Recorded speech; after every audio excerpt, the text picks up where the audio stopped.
In a world where technology is advancing at an unprecedented pace, the question of whether the United States is transforming into a high-tech surveillance state is more pertinent than ever. Since the onset of the second Trump administration, this debate has gained momentum, sparking discussions across political, social, and technological spheres. But what does it mean for a nation to become a surveillance state? And how close is the U.S. to crossing that threshold?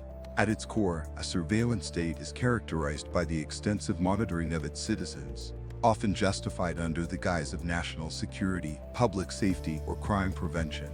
This involves the use of advanced technologies such as facial recognition, data mining, and mass data collection to keep tabs on individuals' activities, both online and offline.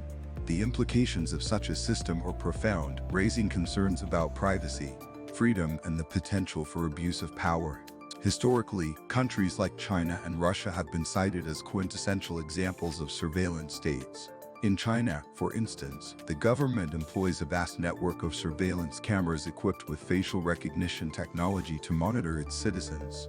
Russia, on the other hand, has been known for its extensive use of digital surveillance to suppress dissent and control the narrative.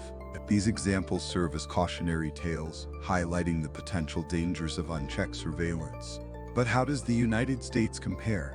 In recent years, the U.S. has seen a significant increase in surveillance activities, driven by both government initiatives and private sector innovations. The Patriot Act, enacted in the wake of the 9/11 attacks, marked a turning point, granting the government sweeping powers to conduct surveillance in the name of national security. This was further compounded by the revelations of whistleblowers like Edward Snowden, who exposed the extent of the national security agency's data collection programs. Today, the landscape of surveillance in the U.S. is a complex web of government agencies, tech companies, and private entities all vying for access to personal data. The rise of smart devices, social media platforms, and cloud computing has created a treasure trove of information, ripe for exploitation. Companies like Google, Facebook, and Amazon have amassed vast amounts of data on their users, often sharing it with government agencies or using it for targeted advertising. This blurring of lines between public and private surveillance raises critical questions about consent, transparency, and accountability. Moreover, the advent of artificial intelligence and machine learning has further amplified the capabilities of surveillance technologies. AI-powered algorithms can analyze vast datasets with unprecedented speed and accuracy, enabling real-time monitoring and predictive analytics. This has led to the proliferation of predictive policing, where law enforcement agencies use data-driven models to anticipate and prevent crimes before they occur. While proponents argue that such measures enhance public safety, critics warn of the potential for racial profiling, discrimination, and the erosion of civil liberties. The debate over surveillance in the U.S. is further complicated by the geopolitical landscape.